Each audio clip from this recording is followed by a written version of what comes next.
El doctor Oscar Becerra se encuentra con nosotros. Muy buenas noches y gracias por acompañarnos. Buenas noches, las gracias a ustedes.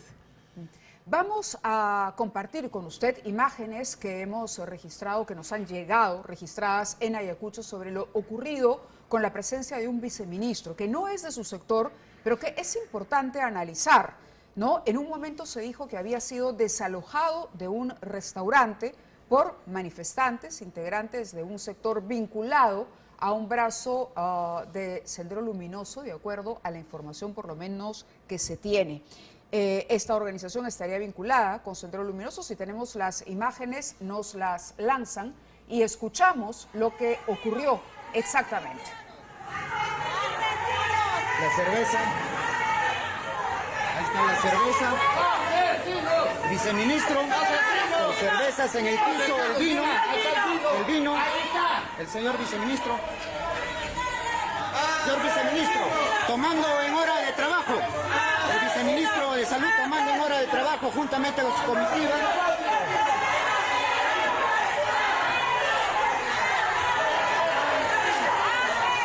¿Qué tienes hoy? ¿Qué tienes? ¿Qué tienes? ¿Qué tienes? ¿Qué tienes? ¿Qué tienes? Asesino, fuera de Ayacucho, fuera. Fuera de Ayacucho. Échale, abre. Fuera de Ayacucho. Échale, fuera, asesino. Fuera. Este miserable también, ayacuchano es. Miserables así. ¿Qué tienes hoy? Asesinos. Estos son los asesinos. Son los asesinos. Esas son las imágenes y queríamos conocer la reacción del ministro de Educación. Bueno, cualquier agresión es condenable, ¿no? Creo que ese comportamiento no es civilizado. Me imagino que la ministra de Salud tendrá un informe que dar a la señora presidenta, pero de hecho ese comportamiento no es lo que hemos apreciado en general en la región Ayacucho. Yo quiero saludar a los maestros y maestras de Ayacucho que en un 100% ha iniciado las clases el día de hoy. Sí, el FREDEPA, tenemos la información, es una organización fachada cuyo objetivo es reconstruir el grupo terrorista Sendero Luminoso. Evidentemente está dentro de los grupos que asusan a la violencia en contra del gobierno. Pero hay un detalle interesante sobre el que también pediría que se pronuncie, y es que en algún momento quienes protestan hablan de consumo de licor, consumo de alcohol, y hay fotografías e imágenes que por lo menos indicarían o valdría la pena analizar e investigar de que este funcionario, que repito, no es de su sector, estaba consumiendo alcohol en este local. Están las copas sobre la mesa y una botella que aparentemente es una botella de vino que se ve debajo de la mesa, por algo se puso debajo de la mesa. Algo que la presidenta constitucional de la República, la doctora Dina Boluarte, insiste mucho, es en que tenemos que guardar las formas. Él lo hace especialmente conmigo porque... Porque usted normalmente no las guarda. Digamos que a veces uso expresiones desafortunadas. Sí, acá tengo una relación de todas las disculpas públicas que usted ha tenido que dar. ¿Ah? No son tantas, pero hay sí por son varias. Tres. Una promesa. Bueno, digamos. ¿No? Sí, bueno, sí. vamos a escuchar Entonces, lo que tenemos dijo... que tener cuidado con las formas y, Por eso. y definitivamente hay que hacer el esfuerzo, ¿no? Muy bien. Vamos a escuchar, ¿le parece lo que dijo la presidenta? Y lo comentamos. Esto es lo que dijo la presidenta Boluarte. Quisiera hacer un llamado de atención de manera enérgica a los funcionarios públicos que demuestren una mala actitud o falta de entrega, más aún en un momento en que necesitamos trabajar por el país.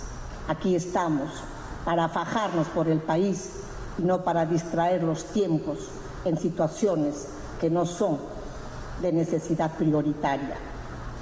Así como no permitimos este tipo de actitudes, rechazamos de manera enfática los actos de agresión y violencia que no conducen a nada.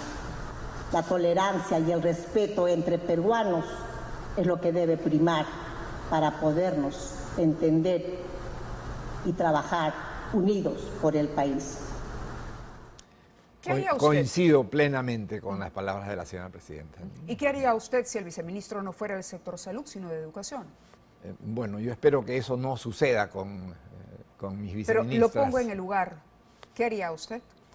Es difícil ponerse en el lugar. Tendría que llamar a la persona primero, que explique, darle la oportunidad de explicar qué ha pasado y para poder dar un informe. Pero definitivamente no pueden, o sea, ante un comportamiento poco deseable, de ser el caso, tienen que haber consecuencias. ¿Le daría una segunda oportunidad? No lo sé. De acuerdo. Es importante conocer cómo piensan los que en este momento están detentando el poder, acompañando a Dina Boluarte, sobre todo en una coyuntura delicada desde el punto de vista político y ahora además que enfrenta una serie de retos en distintos planos, el económico, el tema del desastre natural. Usted tiene información, y quiero abocarme a ello ahora, sobre el estado de los colegios. Ha anunciado que las clases serán postergadas durante una semana por lo menos. Es una fecha decisiva, es una semana que no correrá más el calendario escolar porque hay una preocupación natural de los padres de familia, ¿no? Sí, y yo entiendo que algunos padres de familia y algunos comentaristas se han pronunciado rechazando esta postergación porque no estamos acostumbrados a la prevención.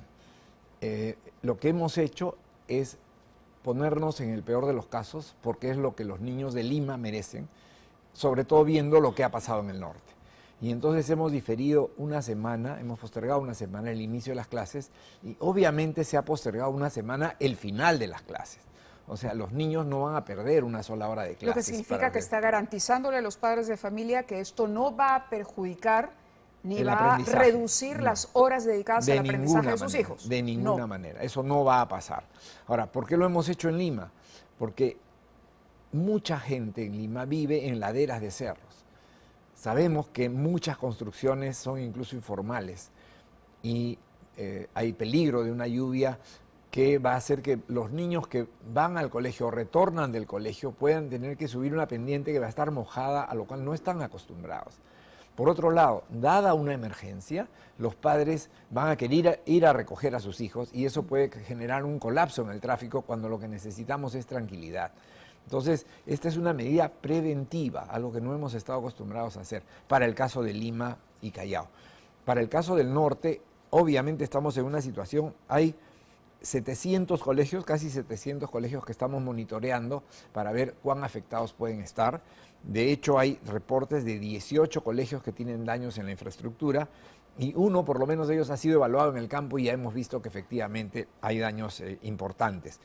Estamos trabajando con el Ministerio de Defensa, que ya tiene desplegado un contingente de personal en el norte para ayudar a restaurar a la brevedad posible las condiciones de operación de los colegios, de manera que puedan empezar el 20. Sabemos por las predicciones de Senami que el pico de este fenómeno meteorológico es mañana y después ya se va a retirar. Incluso hay algunos pronósticos que parecieran indicar que ya se está retirando y entonces estamos casi seguros que se va a poder empezar el 20. Es probable que haya alguno que otro colegio que haya sufrido daños mayores y que requiera algún trabajo adicional y podríamos llegar al extremo en algunos casos de tener que empezar el 27. Claro, para el día de hoy, precisamente por el inicio del año escolar, se había anunciado una huelga de maestros. Creo que conversamos en algún momento sobre la ilegalidad para usted de esta huelga y el anuncio que hizo de que no se pagaría a un maestro que no va a trabajar. Así es. ¿Cómo ha quedado la situación? Eso no ha sucedido. De hecho, el FENATE, que es un sindicato minoritario, había anunciado esta huelga. El FENATE, como recordarán, es el sindicato al que perteneció el profesor Pedro Castillo, un brazo del CONARE, algunos lo identifican con el Movadef, que ya sabemos de dónde viene, y ellos anunciaron un paro que al ver que probablemente no tenía la convocatoria que ellos esperaban, anunciaron que si no hay alumnos, ¿para qué vamos a hacer huelga? Claro, el hecho pero es que, ¿qué podría pasar el próximo lunes? No lo creo porque han suspendido, dice que están atentos, mirando, es lo que he leído en algún comunicado. ¿Cómo es su relación con FENATE? Es la misma que tengo con cualquier sindicato minoritario. Tengo entendido incluso que su inscripción está siendo cuestionada no por nosotros. Pero la presidenta Boluarte considera que es una inscripción legítima. No estoy seguro, estamos esperando el informe del Ministerio Ella de se Trabajo, que es pronunció. el que sabe. Ella lo dijo públicamente, que reconocía la inscripción de FENATE. En este momento está inscrito, Sí. pero lo que entiendo es que han habido reclamos y que estos están siendo procesados por el Ministerio de Trabajo, que es la entidad competente. Ellos dirán ¿Usted la cree que última hubo palabra. irregularidades en la inscripción? No lo sé porque ¿O no soy apresuramiento? entendido. No, ¿O sospecho un que interés particular de Pedro Castillo para inscribir puede su ser, propio puede sindicato? puede ser. ¿Y eso sí. justificaría que esa inscripción quede nula? No necesariamente, como digo, yo no soy un experto en materias laborales y confío en que, así como yo hago mi trabajo, el ministro Adrián Sen haga el suyo y nos informe sobre cuál es la situación de este sindicato que, como repito, es minoritario. El día de mañana usted tiene una interpelación en el Congreso, ¿no? Todavía no creo que no han entrado No al ha pleno. fijado fecha, pero sino hay una interpelación en cualquier hay caso. unos pedidos, Sí, sí, hay pedidos que para- tiene que verlos para el su pleno interpelación. y obviamente si lo aprueban iré, esto es parte Pero de en las su normas. respuesta, cuando usted dice sí, acepto, ha dicho, pero voy a responder sobre asuntos únicamente de mi gestión. ¿A qué se refiere? No, o sea, el Congreso me ha enviado una Sí. relación de preguntas y voy a responder sobre todas las preguntas que me hagan y si no es de mi gestión, daré la información que tengo disponible. Ajá.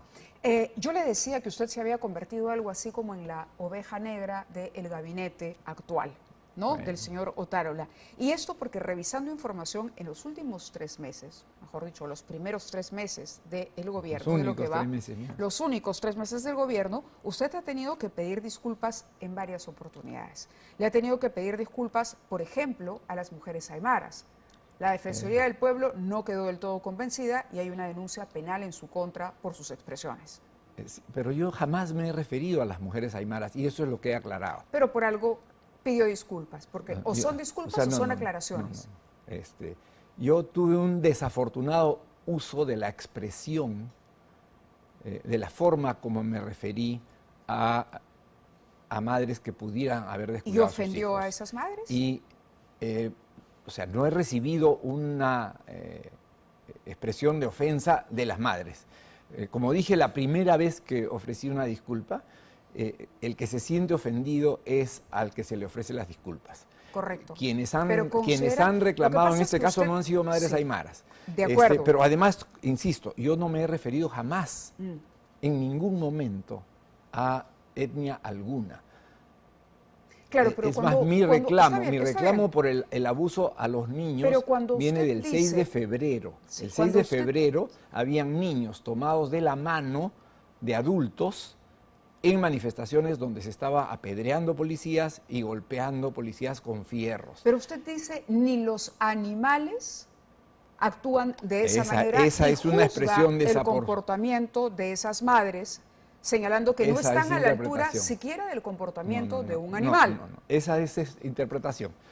Por eso digo, es un uso desafortunado de la expresión, que lo único que he logrado con esa expresión, que repito, es desafortunada, es que se retire la atención del abuso de que estaban siendo objetos los niños. Entonces no se ha disculpado, solo ha aclarado. No, he aclarado y me he disculpado por las expresiones desafortunadas que han terminado distrayendo la atención de un posible abuso infantil, que era mi principal preocupación. Ha tenido también que retractarse del tema de las consultorías en Minedu, ¿No? de haberle atribuido a un partido político esas consultorías o de haber dicho que la Minedu era la caja chica del partido. Yo dije que el Minedu parecía la caja chica de un partido político, no me refería a ninguno en particular. Bueno, pero aludía a alguno, ¿no? Posteriormente, una colega tuya dijo, o sea que es el Partido Morado. No, el partido no ha facturado nada, le hice la aclaración y tengo mis expresiones registradas. Pero cuando Simplemente- uno dice, la Minedu se había convertido en la caja chica de un partido político, uno sabe a qué partido se refiere, porque tiene evidencia de lo que está afirmando. ¿A qué partido se refería entonces? Si no era el Partido Morado. Lo que tenía evidencia era de que, y lo dije claramente, personas connotadas de cierto partido político han sido consultores ¿De y qué han partido facturado. Eso les toca a ustedes, ellos no me piden hacer su trabajo. ¿Vinculadas a qué partido político, ministro? Usted fue el que se expresó. Claro, lo que pasa es que si yo digo el nombre del partido, después van a decir, ha acusado a un partido en particular. Y yo no estoy acusando a ningún partido en particular. He dicho, hay personas notables de cierto partido político, que han facturado. Es más, entregué evidencias, ahora ya no las tengo porque las hemos entregado a la Fiscalía, y es un tema sobre el que para mí está cerrado. La Fiscalía está investigando y la Fiscalía decidirá si hay algo que acusar o no acusar, si es procedente o no es procedente. Bien, se ha tenido que disculpar o aclarar también con el consorcio de universidades que rechaza sus afirmaciones cuando se refiere a que no, dice, lo expresado por el titular de Minedu, Óscar Becerra, no contribuye a un diálogo democrático sobre la calidad y el futuro de la educación. Dice, rechazan las expresiones del ministro, dice, no le daba licencia la SUNEDU, citándolo a usted, a algunas universidades, pero les daba a otras que no cumplían con los requisitos. Y hace una clara alusión a la Universidad Cayetano Heredia, a la Universidad del Pacífico, a la Católica y a la de Lima, que son las que han rechazado sus expresiones.